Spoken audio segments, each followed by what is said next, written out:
poucos bancos, eu pensei, mandar voltar vai demorar muito. E ficamos com a bancada. No tempo oportuno, vendo a necessidade de preencher as salas com bancos, a igreja voltou, comprou uma nova bancada e agora veio assim, não é? Amarelinha, né? Amarela. É isso aí? Como Deus é bom. São muitas as experiências. Mas o que mais me alegrava, irmãos, nesta igreja, era o trabalho de evangelismo. O pastor Márcio deixou aqui um legado para a igreja, foi aqueles projeto missionário. E nós continuamos por algum tempo. E a viagem missionária que mais me marcou, foi aquele trabalho em Ubá de Minas. A comissão me fez viajar ao Ubá de Minas, eu viajava para todo fim de semana, porque era missionário lá, todo fim de semana. A comissão me fez voltar lá 2 vezes antes da igreja ir para fazer o trabalho. A comissão queria estudar bem a coisa.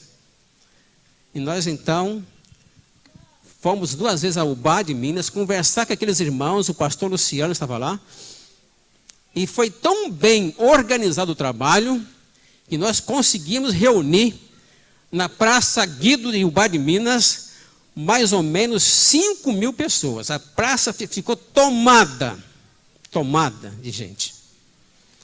Depois daquele filme Inferno e Chamas, houve muita música, muita oração antes, fizemos passeata, entendeu? Aquelas passeatas que eu fazia com aquela banda marcial.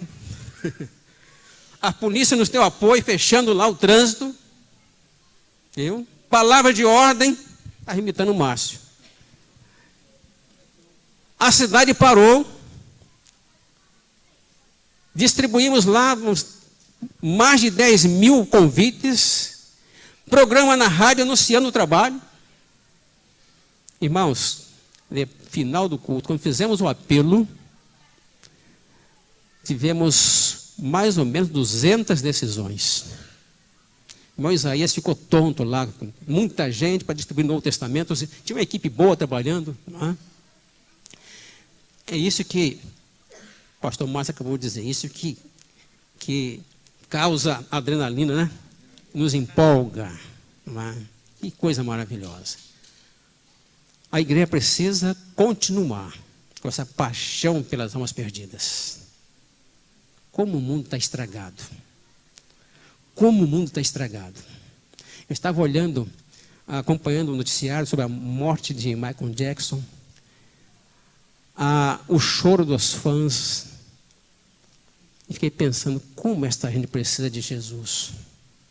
Tenho orado para Deus promover um grande despertamento nas igrejas. Precisamos avançar com coragem, com poder, para sacudir o nosso país e apressar a volta do Senhor Jesus, porque o mundo está podre.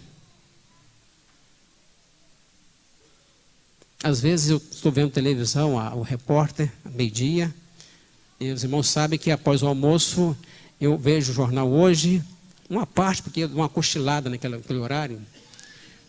Mas às vezes eu passo para o canal 7, vejo alguma coisa daquele Rômulo, o funk. Eu olho assim, não é para o meu prazer, não, mas eu fico olhando assim, tanto jovem, tanto adolescente ali se estragando. Fico pensando, gente, como fazer para trazer essa turma para a igreja? Como fazer? Fico pensando nos jovens crentes. Grande desafio para a juventude. Nós é que somos, hoje, os pés de Jesus, a boca de Jesus, somos nós. E quando Jesus, pastor Márcio está com 60 anos, na minha idade, também estou com 60. E seus cabelos estão mais pretos do que o meu, porque o irmão demorou pouco aqui.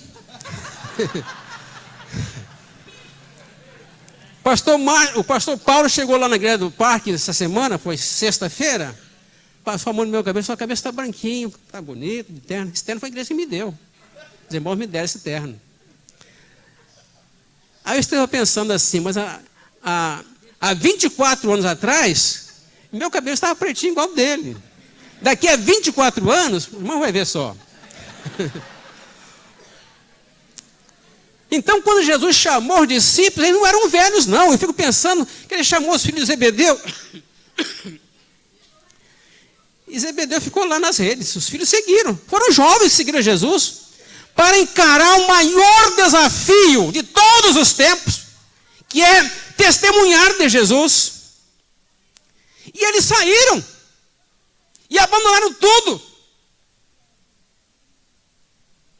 Jesus não chama você não, meu irmão, para ser uma testemunha viva, para fazer diferença? Eu tive muitas adrenalinas aqui e lá em Ubá de Minas. Era bem novo. Teve um dia que eu cheguei lá, pastor, só tinha demônio. Pensei, meu Deus, o que eu estou fazendo aqui? Minhas pernas tremiam. Um homem possesso. Expulsava um demônio aqui, caiu outro lá. Ah, mas Jesus é poderoso. Como ele é poderoso. É muito poderoso. O diabo tem muito poder. Mas o poder pertence a Deus. Viemos de lá radiante. Aquela turma foi liberta. Os demônios caíram fora. Pelo poder de Jesus. Só Ele. De modo, meus irmãos, que está sendo para mim um momento muito feliz. E a ideia de convidar os pastores para estarem aqui, pastores que passaram por aqui, feliz ideia, porque eu creio que a igreja está vivendo um momento histórico, um momento muito importante. E isso me fez bem particularmente, certamente para o pastor Márcio, para o irmão Ernesto, viu? Esses momentos estão revivendo o passado, né? Só que a igreja não vive no passado. Isso, o pastor disse, é uma etapa.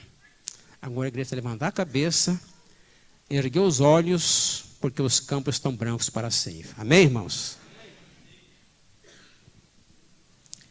Pastor Eugênio, chegou mais um nobre representante da classe mais jovem. De igual forma, irmãos, quero convidar os irmãos que estiveram na posse do pastor Eugênio, que por um breve instante se coloquem de pé.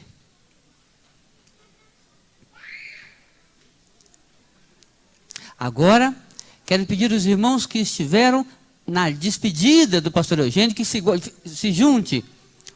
Olha como é que a turma cresce, pastor. Essa é a igreja que veio crescendo ao longo dos anos. Deus seja louvado pelo ministério que o Senhor exerceu aqui, guiado por Deus para brilhantar e abençoar esse grupo tão precioso. Os irmãos podem se assentar.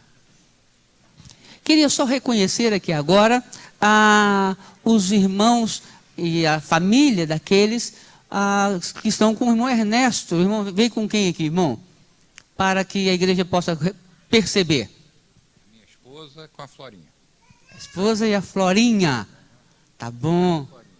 Tá bom. Pastor Márcio, quem é que veio com o pastor? Minha filha Raquel, né? Os irmãos se lembram da Raquel?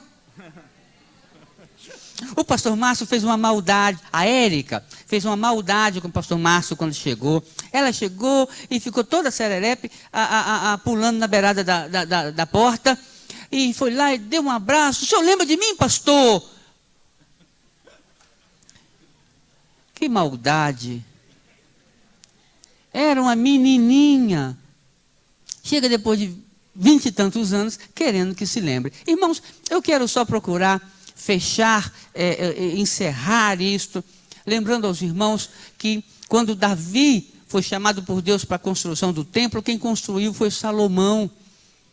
Quero lembrar aos irmãos que Moisés caminhou com o povo de Israel durante 40 anos, mas quem atravessou o Jordão foi Josué. Quero lembrar aos irmãos que Paulo plantou, Apolo regou e Deus foi dando o crescimento. Lembrar aos irmãos que a bênção pode demorar, mas chega. Quando o projeto é de Deus, se conclui. E Deus honra a cada momento. Nós não